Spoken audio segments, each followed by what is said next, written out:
मेरे प्रिय बच्चे, यह जीवन निरंतर एक से एक चुनौती तुम्हारे सामने प्रस्तुत करता ही रहता है। लेकिन इसका यह अर्थ नहीं कि तुम इन चुनौतियों से घबराकर हिम्मत हार जाओ। इसका यह अर्थ नहीं कि तुम इन चुनौतियों के सामने घुटने टेक कर अपने साहस को खत्म कर लो। ये चुनौतियां सदा से आती रही हैं और फिर चली भी जाती हैं। यदि तुम अपने जीवन को गौर से देखोगे तो यह पाओगे कि हर पल में तुम्हारे समक्ष नई चुनौतियां आती गई हैं। लेकिन इसका यह अर्थ नहीं कि तुम इसके सामने परास्त हो जाओ और हार को स्वीकार करो। ये चुनौतियां तो आती ही रहेंगी।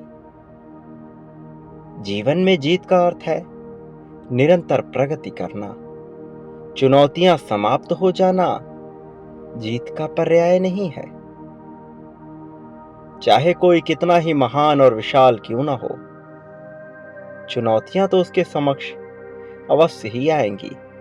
हर स्तर पर चुनौती भी उतनी ही बड़ी होती है जितनी बड़ी जीत होती है। जब तुम अभी के एक स्तर ऊपर उठोगे तो एक स्तर ऊपर की ही चुनौती आएगी। लेकिन तुम्हें उसके समक्ष हार नहीं मान लेना है। किसी हारे दुखियारी की तरह रोना नहीं है। विपरीत परिस्थिति में भी जो संयम से काम लेता है वही तो विजेता बनता है। प्रिय बच्चे, जो तुम चाह रहे हो वह अवश्य होगा।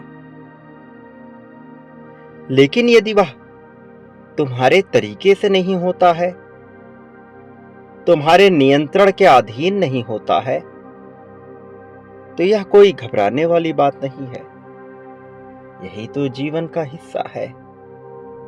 यही तो वो प्रक्रिया है जो मनुष्य को मजबूत बनाती है, जो मनुष्य को जीवन में आ रही चुनौतियों का सामना करने की प्रेरणा देती है।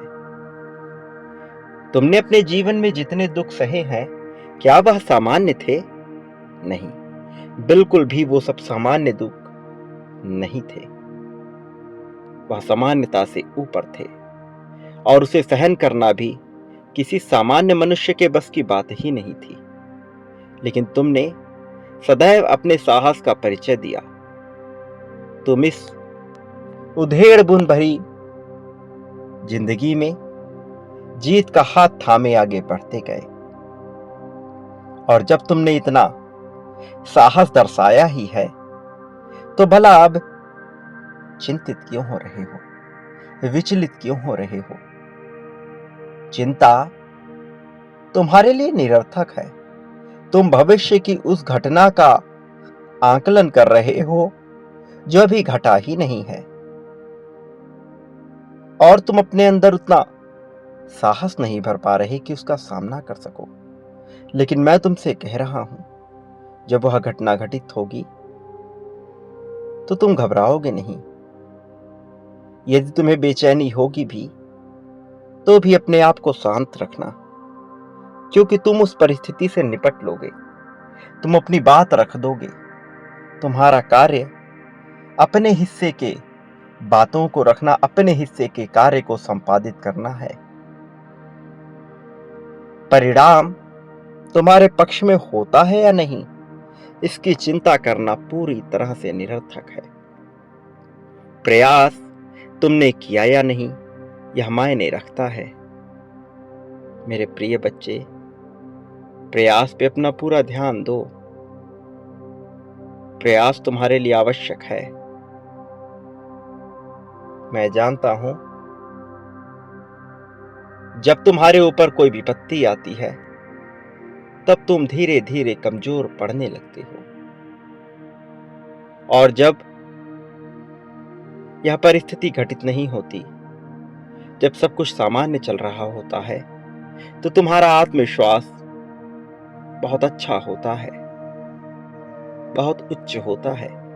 लेकिन विपत्ति के आते ही तुम थोड़ा सा डगमगाने लगते हो। जब यह विपत्ति, यह दुविधा किसी और के जीवन में होती है तो तुम पूरी हिम्मत के साथ उसे सलाह देते हो, पूरी हिम्मत के साथ उसका साथ भी देते हो। लेकिन जब वही विपत्ति तुम्हारे ऊपर आती है तो भला तुम कांपने क्यों लगते हो, तो भला तुम डरने क्यों लगते हो? यह भय ही सारे दुखों का कारण है। तुम्हें इस भय से ही तो मुक्ति पानी है। क्या होगा यदि तुम अपनी बात रख दोगे? क्या होगा यदि तुम्हारे मुताबिक कार्य नहीं हुआ? सारी परिस्थितियों में तुम हारोगे नहीं, मैं तुम्हें हारने ही नहीं दूंगा। चाहे परिणाम कैसा भी हो, चाहे वह तुम्हारे अनुकूल अनुरूप लग रहा हो अथवा ना लग रहा हो, लेकिन तुम सदैव सामान्य रहोगे। तुम सदैव जीत की ओर बढ़ते रहोगे। मेरे प्रिय बच्चे, तुम्हारे लिए जीत के मार्ग खुल रहे हैं। जीत की सभी राहें तुम्हारे लिए तैयार हो रही हैं। और इसलिए मैं चाहता हूं कि तुम अपने अंदर हिम्मत जुटाओ, तुम अपने भीतर पूरा साहस भरो, सामना करो जो भी तुम्हारे समक्ष आए उसका। और जब रात्रि में नींद लेने जाओ तो सारी बातें भूल कर सो। कल क्या होगा, कल तुम उसका सामना कैसे करोगे, इन बातों को भूलकर जीवन में आगे बढ़ो। जो तुम्हारे हाथ में नहीं है उसका बेवजह ही विचार ना करो, या विचार तुम्हें खाने लगेगा। और मैं नहीं चाहता कि तुम भीतर से कमजोर हो। प्रिय बच्चे, पूरी तन्मयता के साथ, पूरे हिम्मत के साथ आगे बढ़ने पर जोर लगाओ। तुम्हारा उत्साह, तुम्हारी हिम्मत तुम्हारे लिए साहस बनेगी। मैं तुम्हें कभी भी अकेला नहीं होने दूंगा। मैं तुम्हें कभी भी विचलित नहीं होने दूंगा। जो दिक्कत आ रही है उसे जड़ से समाप्त कर दूंगा, पूरी तरह से तुम्हारा साथ दूंगा। लेकिन तुम्हें अपनी हिम्मत को स्वयं ही बनाए रखना होगा। तुम्हें अपने साहस का निरंतर परिचय देते रहना होगा। तुम्हें सामना करना होगा, चाहे परिस्थिति कैसी भी नजर आ रही हो। जो तुमने खोया है वह तुमसे लिया गया है, कारण कि अब तुम्हें उससे श्रेष्ठ प्रदान किया जाएगा। और जो तुम्हें अब तक मिला नहीं वह भव्य रूप में तुम्हें मिलने वाला है। नियति का यही खेल है। नियति सदैव तुम्हारी परीक्षा लेगी, परिणाम सदैव तुम्हारे पक्ष में होंगे। भले ही वह तत्काल तुम्हें दिखाई न दे, किंतु इसका लाभ तुम्हें निश्चित तौर पर होगा। निश्चित तौर पर तुम्हारे साहस का परिचय लिया जाएगा। और यह भी निश्चित है कि तुम्हारे जीत की चर्चा चारों ओर फैल जाएगी। यह भी निश्चित है कि तुम ही प्रशंसा के पात्र बनोगे। यह भी निश्चित है कि तुम अपने कार्यों में प्रगति के सूचक बनोगे। मेरे प्रिय बच्चे, अब तक तुमने जिन दुखों का सामना किया है उसका विचार करना छोड़ दो। हर दुख, हर सुख, हर परिस्थिति एक सीख के लिए थी। यह जीवन इतना छोटा नहीं जितना तुम समझ रहे हो। मेरे प्रिय बच्चे, मैं जब जीवन की बात कर रहा हूं तो मैं केवल तुम्हारे इस भूलोक में भौतिक जीवन की बात नहीं कर रहा। इस संसार से परे भी जीवन है। इस संसार से परे भी तुम्हारा अस्तित्व है। मेरे प्रिय बच्चे, मैं तुम्हारे लिए हर जगह मौजूद हूँ, हर रूप में मौजूद हूँ। तुम्हें जीत दिलाने के लिए मैं आ रहा हूँ। तुम्हें अपना बना चुका हूँ मैं, और प्रगति तुम्हारी निरंतर होती रहेगी। तुम्हारे भीतर आत्मविश्वास भरा होना चाहिए। जब मैं तुम्हारे साथ हूं, ब्रह्मांड का प्रत्येक कण तुम्हारे साथ है, तो भला तुम चिंतित क्यों हो रहे हो? चिंता चिता के ही समान होती है मेरे प्रिय। चिंता और चिता में कोई भेद नहीं। चिता मृत लाश को जलाती है, किंतु चिंता जीवित लाश को जला देती है। इसका अर्थ है कि जो मनुष्य जीवित है किंतु फिर भी मृत के समान है, जो सदैव किसी न किसी चिंता में घिरा हुआ है, वह बर्बाद हो जाता है। मैं नहीं चाहता कि तुम किसी भी क्षण, किसी भी रूप में बर्बाद हो। इसलिए मैं चाहता हूं तुम सकारात्मक बने रहो, प्रगति का विचार करो, सामना करो, डरो नहीं। चाहे सामने कोई भी हो, उससे खुलकर बातें करो, अपनी बातें रखो। कोई भी ईश्वरीय सत्ता से बड़ा नहीं होता, चाहे वह किसी भी पद प्रतिष्ठा पे क्यों ना हो। यह सब कुछ मनुष्यों द्वारा ही निर्मित है। तुम्हें इससे ऊपर होकर सोचना है, तुम्हें श्रेष्ठता में सोचना है। हर श्रेष्ठता में तुम्हें मेरा ही अंश नजर आएगा, परमात्मा ही परमात्मा नजर आएगा। मेरे प्रिय बच्चे, तुम्हें अपनी जीत की पुष्टि करनी है। संख्या 777 लिखकर इसी क्षण अपनी जीत की पुष्टि करो। यह दर्शा दो कि तुम जीतने के लिए बने हो। यह दर्शा दो कि यह सब कुछ तुम्हारे लिए है। संकल्प की शक्ति का प्रयोग करो। तुम जीत रहे हो, इस बात को अवश्य लिखना।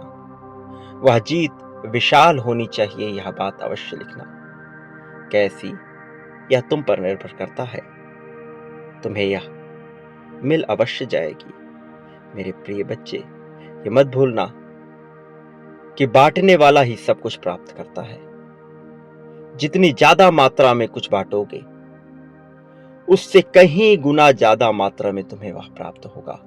प्रेम, धन, संपत्ति, समृद्धि, सुख, दुख, लोभ, ईर्ष्या, जलन, आकर्षण, अपनापन, मित्रता, जो बांटोगे वह कई गुना ज्यादा मात्रा में प्राप्त होगा। ईर्ष्या, द्वेष, सकारात्मकता, नकारात्मकता, सब कुछ। इसलिए चयन तुम्हें करना है। तुम क्या पाना चाहते हो, वह बांटना प्रारंभ करो। प्रिय बच्चे, यह कभी मत भूलना कि मेरा आशीर्वाद हर पल में तुम्हारे साथ है। मैं हर क्षण में तुम्हारे साथ था और हर क्षण में तुम्हारे साथ रहूंगा। मैं तुम्हें कभी अकेला नहीं होने दिया हूं और ना कभी तुम्हें अकेला होने दूंगा। अपने पास मुझे महसूस करना, मैं तुम्हारे साथ ही हूं। विपत्ति से घबराओ मत, उसका सामना करो। जीत तुम्हारी ही होगी और निश्चित तौर पर होगी। मैं यह जीत सुनिश्चित कर रहा हूं। मेरे प्रिय बच्चे, मेरे आने वाले संदेशों की प्रतीक्षा करना। मैं अवश्य आऊंगा तुम्हारा मार्गदर्शन करने, तुम्हें जीत की राह पर ले जाने के लिए, तुम्हारी उंगली पकड़कर तुम्हें समृद्धशाली बनाने के लिए। जो बांटोगे वह पाओगे, यह मत भूलना। मैं तुम्हारे साथ हूं, यह मत भूलना। अपने स्वभाव में तुम्हें परिवर्तन करना है, यह मत भूलना। जीत निश्चित तौर पर तुम्हारी ही होगी। सदा सुखी रहो, लोगों में खुशियां बांटो, चेहरे पर मुस्कान रखो, मन में जीत का जज्बा रखो, आत्मविश्वास से लबरेज रहो। सही गलत के फेर में मत पड़ो, अनुभव के आधार पर जियो, मान्यताओं से परे होकर जियो। कोई मान्यता सटीक है या नहीं, यह तुम तय नहीं कर सकते। अपने अनुभव के आधार पर उसका चयन करो। मेरे प्रिय बच्चे, तुम निश्चित तौर पर जीतोगे और यही इस समय की रचना है। यही नियति की चाल है, यही तुम्हारा भविष्य है और तुम्हारा भविष्य अत्यंत उज्जवल है। सदा सुखी रहो, तुम्हारा इस जगत में कल्याण होगा। वास्तविक अर्थों में तुम्हारी प्रगति होगी।